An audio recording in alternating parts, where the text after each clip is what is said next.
Blog Talk Radio. We welcome the night.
Oasis, a radio show where we discuss all the latest movies and news from the world of horror. Joining me tonight, as always, asterisk, Ian. Ian, are you there? Yes. Barely, but I'm here. Yeah, I don't think many people are going to know about the joke here after this show's aired because of reasons, but nonetheless we're here, and we're here to talk horror, and we're looking forward to it. This is a film that gains some notoriety because of how absurd it is, being what it is, and that is Slotherhouse. And it came out in theaters briefly. I believe it was a one-night event. The only place closest to me was about a 90-minute drive away, so I wasn't going to be able to do that. So I just had to wait and wait. We did, and here we are. Finally, it's available. And we're going to review it because we wanted to do one show before our Halloween Grab Bag Marathon, and this reared its little cute little slothy head, and we wanted to adopt it and review it, and here we are. And get famous. So Slotherhouse, yeah. The film starts out in the Panama in South America, and we are basically introduced to a sloth. Let me get that right, is being cute, traveling on trees, and then it gets attacked by a crocodile, and let's just say the crocodile doesn't survive, and then the sloth, once it finally survives and gets itself situated, it gets poached and brought to America, and then we're introduced to our central characters, our main character of Emma and her friend Maddie, and they're on their last leg of college, basically, and Emma basically wants to become house president of the sorority, and she technically, the past 3 years, sort of the nemesis of the movie, Brianna, is been house president, and so she wants to try her hand at it, but of course she has to get the electoral vote with the sisterhood, and she thinks that's going to be a little bit difficult. So they're at the mall, Emma and Maddie, and an altercation happens where she saves a dog, and then she meets up with the exotic animals expert. I think his name was just O, so I'll call him O for the time being. And he starts talking. They bring up a conversation, and she finds that he has a sloth, an exotic sloth, which is the sloth from earlier. And she kind of wants to. She's thinking about it, And so everything goes on. She wants to run for president of the house, and Brianna's doing her thing, and there's just like, again, a lot of bickering, a lot of that teen, I wouldn't say teen, but that those 80s raunchy comedies, in the style of like Revenge of the Nerds, Animal House, where there's one outcast against another group that are higher up in the hierarchy, and and so they're going back and forth, and so what ends up happening is that the animals expert, he starts agonizing, throwing things at the sloth in the cage, and you're supposed to give the sloth calm pills. So I guess it's some kind of Valium or something where it knocks the, keeps the violence at bay. And so he doesn't give it any pills and proceeds to take the sloth out of the cage, which causes the sloth to kill the animals expert. Emma, the next morning, drives, because she's supposed to meet up with the animals experts the following day, and she gets there and just sees the sloth just sitting there, and so she takes the sloth, takes it home. Her and Bree gets into an altercation. The sisters, the box falls, hits the floor with the head that's holding the sloth, and all the sisterhood of the house, of the sorority, love it. And so basically they take in the sloth as a house mascot, which you're allowed to do.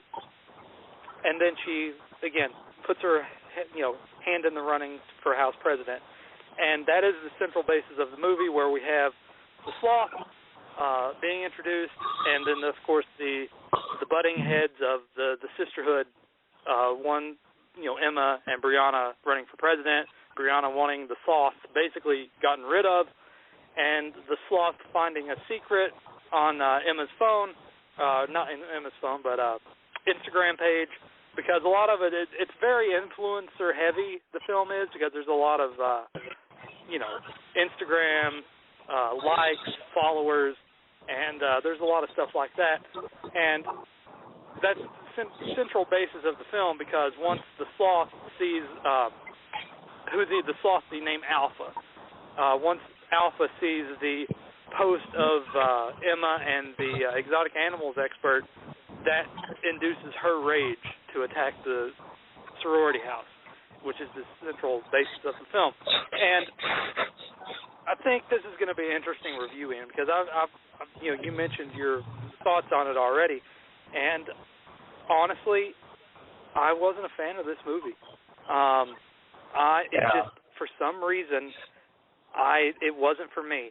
And I kind of hate that, because I love, absurd shit, and this one, it had its moments. It had its moments, like the homage to the Halloween, where they throw the sloth out the window and it's there, and then they cut back and it's not. I like that. I like the scene where it's like creeping up on one of the sorority sisters, and it's, the deadly slow, but where it's the lightning's flashing in the room, and it's like moving from place to place, but slow and steady wins the race, basically, where it's just creeping up on you. You don't know where it's at. Like, there's instances of this where, like, I liked parts, parts of it, but I don't know what it just didn't work for me. I just, and that last half hour felt strenuous. And that's the biggest part of the movie, is where the sloth's going berserk. And, again, for some reason, I have no idea why this just didn't click for me. And, I get where it's coming from, where it's supposed to be, absurd and, I can see this. I think, I get where it's coming from, and I get it's where it's supposed to be this.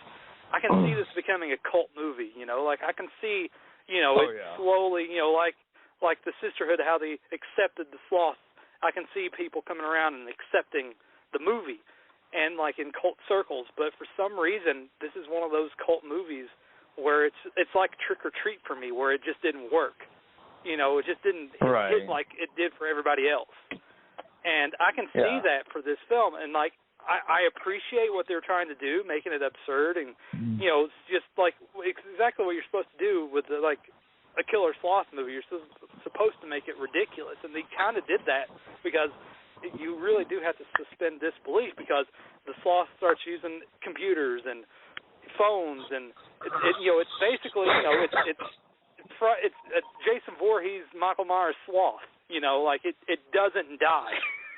And like I get that it's supposed to be this out there absurd idea, you know, where it's driving a car and scaling hospital buildings and going after people, and like, but for some reason, like I said, I don't know, but it just didn't click for me. Where it wasn't terrible, but it's just one of those where I'm like, it was, you know, I just don't understand it. But again, that's me. And I know you are on a totally different spectrum but I want to hear your thoughts, because that's one thing I wanted to know more about, and just like, because I get the idea, you know, I know where you're coming from, and I get that, I see that, but it just didn't work for me. But Ian, your thoughts, and then we'll go back and forth.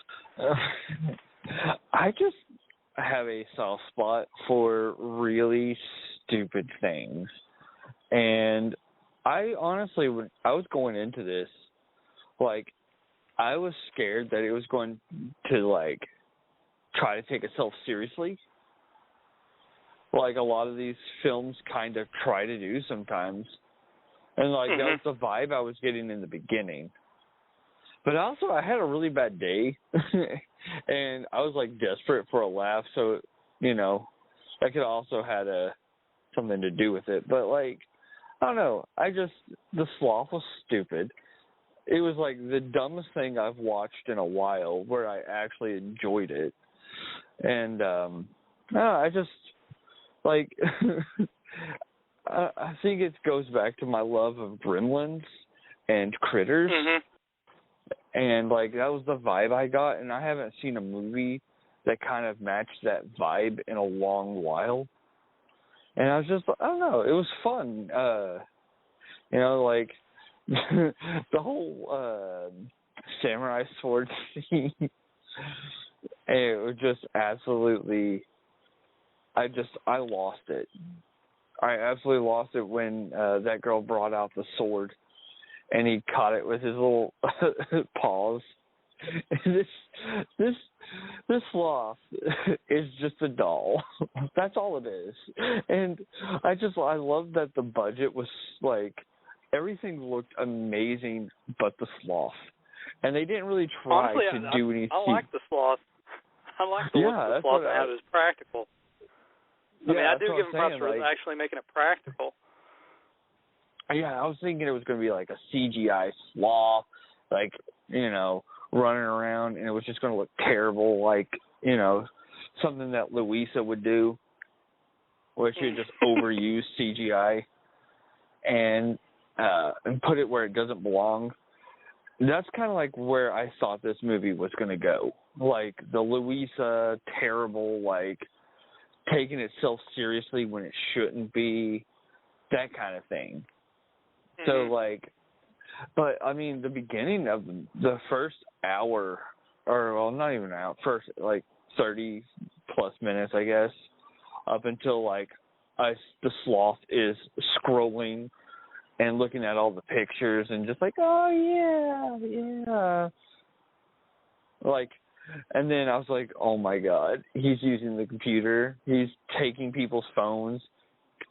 And, like, I don't know, it was just so dumb, and the way it looked was, you know, like, it was great. It was just a bear. It was just like a stuffed bear that you could tell just has, like, hips move, it's like arms move, claws move, and the head moves. And that's it. And when it's attacking people, it was just so funny because I was just like, what? You know, like, I just always love those scenes where you can tell the thing isn't moving, but the person is just, like, holding it to keep it from flying off while they're... And I was like, oh, my God, this is stupid. And I was like... But that was, like, when I started to, like... Because that was in the beginning when the poacher pulls the Sloth out of the cage, and then it's like... Like, oh, watch your claws there, buddy. And then it just starts ripping him to shreds. And he's just, like, flailing around, holding on to it. And I was like, this is great. I was like, this is great. I haven't seen something like this in a while. And honestly, I've been wanting to. Like, I've been looking for a movie, like, as absurd as this one is for quite some time. And every time when I think I find it, it's fucking, they try to actually take it seriously. And I think that's when movies fall apart. But the rest of the movie, the cinematography is great. The little, blurbs. And honestly, I was waiting for Jennifer Coolidge to show up at any moment because this was, a movie she would be in. The only character I really thought was the girl that brought up the samurai sword. I totally forgot everyone's name. But, I remember she had, 2,000 followers or whatever, and then it was, because it had those little pop-ups like these modern movies do now. And it was just I don't know, it felt like it was kind of just a weird little love letter to a bunch of different genres. And I just I don't know. I definitely got that vibe too. Yeah, that's what I was just man. It's like I said, it's those college '80s comedies, we're just a bunch of people, and of course, going back and forth, again, I think just Animal House in general. So it's definitely a female Animal House almost with some of the characters, and then you just include a Michael Myers Sloth that's a nonstop killing machine and able to go after people and scale buildings and drive cars and all kinds of crazy stuff. I mean, it's definitely it's an absurd movie, and again, I see it. I see the love on the screen. It's like how it was for Trick or Treat. I see the love on the screen, and I understand the dedication and the fan base. But again, I walked out of it just like it's a completely average movie. I didn't fall in love with it a lot of people. It's just one of those where I'll probably watch it again, maybe, just to see how it is. Again, even though I've only seen Trick or Treat once, I never really went back to watch it again. I have seen that movie. But again, maybe so much. Yeah, again, I completely. The only thing I liked about Trick or Treat, again, the anesthetic was fine, but I liked when the werewolf transformation where they're pulling their skin off. That was cool, and that's about it. Everything else just Yeah, didn't work to Sweet Dreams by Marilyn Manson. Yeah. But again, this is one of those I'll have to check out again because again, I can watch something as absurd as Winnie the Pooh and love that, but this one just doesn't work. It's so weird. Yeah. Well, I mean, but this was also a really niche film too, and I think that's and that's the same with Trick or Treat. Trick or Treat was a pretty niche film as well. I mean, I love movies like this. I mean, Trick or Treat is my yearly watch on Halloween. I watch it every year. It's a tradition of mine that I have been since before our show. So, that's been a while because we've been like I said, it's just 11 years.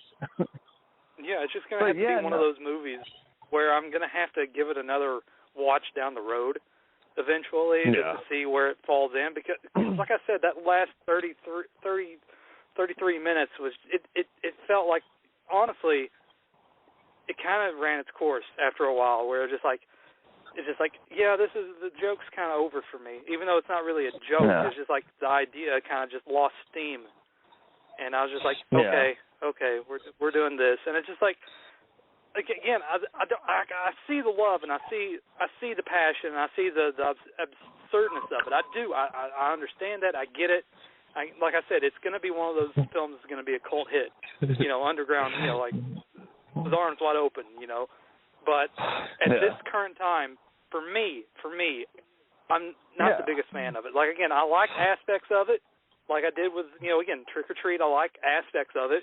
But it's just a completely average movie for me, where it's just it was what it was, I'm not gonna fall in love with it, and that's just And, where I'm yeah. at. And that's, again, I love exactly. because again, we usually have, when we do these films here recently, we kind of have the same mindset and we kind of agree. And this one is like, it's been a while since we've had sort of not really an altercation, but like two different, views on a film. And it I doesn't love happen that often, too. but, oh yeah, and it shows that. Well, also where we're at movie-wise, I think you have seen more movies like this than I have. Yeah, So I mean, I'm seeing stuff like Fungicide, where it's like people in a house, a David Waskovich film where they're fighting off mushrooms, giant fucking mushrooms. And it's like, again, I've seen the absurdness of other films before. So, again, you're kind of correct on that. And, like, I've seen a lot of, again, obscure, weird, out there shit. So Killer Sloth is just like another niche into that little, exactly crazy little creature feature in my book. So that there is that too. So I do understand where you're coming from. Yeah. I've watched Honestly, I didn't think you would like Mutator, which is about a killer cat monster. I've seen The Uninvited, which is a people throwing up cats. It's just like there's like all these weird movies that I've watched. So A Killer Sloth, like I said, while it is not a bad movie, it's not. It's I can see the writing on the wall. I see the fun, the aspect of the film. But as you said, like I've seen a lot of low budget, out there crazy stuff, and it just doesn't hit me the right way like most others would. And also. And I was telling people, I was like, you all, like, I was telling people that I think would like it. And honestly, I didn't think you would. When I was watching this, I was like, I feel like, what you said, like, I had a feeling that you weren't going to be a big fan of it, but you weren't going to hate it. Like, you're not going to say, oh, you really shouldn't watch this movie. Like, I felt like this was not just one of it's because when we usually have differences of opinions, and it's always on like these specific niche films that have been done before by other people, but I haven't seen them. So usually when I really enjoy a film that you don't, it always seems to turn out like it's like, just another one in the cog for you, but it's like, it's the beginning of a cog for me. So exactly, yeah. Like again, I've seen stuff like Killer Condom, Suckling, all these weird, but crazy, pterodactyl women from Beverly Hills. It's just like all these. Even though, of course, Slotherhouse is way better than that one, but still, just throwing these ideas out there of like all these, like crazy weird films, movies. But again, like you said, I didn't hate.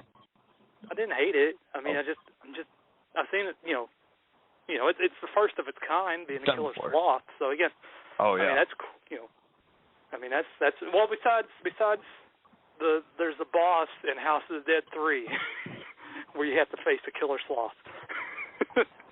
But that is not movie. That's a game, and that's a deep dive because I haven't played that game in many, many years. Yeah. Well, I think that what this movie would do for horror is that it will be a very easy to digest and introduce a lot of new would-be fans to the absurd, the absurdity of the genre, and how it doesn't have to be scary. It can just be stupid and fun.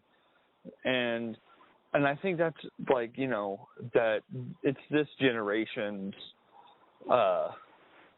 like weird niche, like Critters and Gremlins and stuff like that, where, you don't know what you're going to get. And honestly, I went into this movie expecting the worst garbage. Honestly, like, I just was like, oh God, let's get it. but I'm going to be quoting for a while. When she's like, I got to go back, and that guy was like, don't. It's a Slotherhouse in there, and they're like, dude, no, people died. I was like, I want to be quoting that for a while. I was just like, that was just. You brought that up, kind of the sort of like meta humor. That's sort of like how it was with like the Lavalantula movies, that Lavalantula and Tulantula, or just like that absurdness of like over the top nature. So it's like it kind of reminded me of those, like the crazy stupid spider movies, Ice Spiders, Yeah. Just like all those weird ones, that they do with spiders or sharks, like, or what's that other one on the beach, The Sand, where it's like killer tentacles on the beach, and just those, absurd, out there shark spider movies, just like it kind of falls in that line where it's just like they're trying, it just inserted a unstoppable killer sloth. Yeah, and what would have made this movie even better is if it would have had a song, like a theme song that referenced the killer sloth. Yeah. Like I felt like that would have. Like, honestly, I'm surprised they didn't with the vibe of the film. Like, because it was really, like, it was, like, really writing a love letter to the, like, old, absurd, like, 80s movies. Like you said, I noticed the Michael Myers, and, like, I even feel like there was, like, a couple of Freddy references there, but I wasn't connecting the movies to it. But it could have just been me thinking of the claws and, Yeah.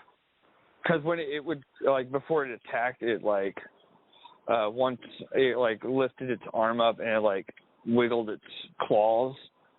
And I was like, that feels like a Freddy reference.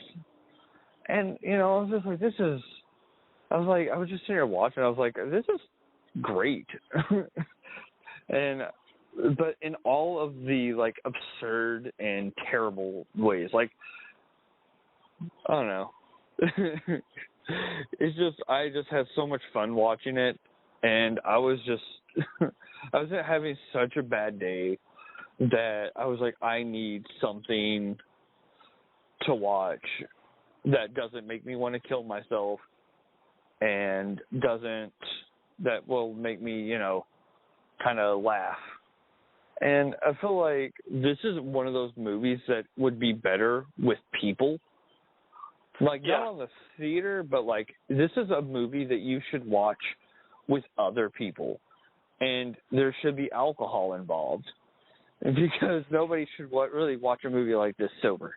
This is a fun, stupid, like, we're going to put on terrible horror movies, and we're going to get drunk, and we're just going to party and watch, these bad movies and just make commentary on it. Like, this is one of those movies that is, like, perfect for that.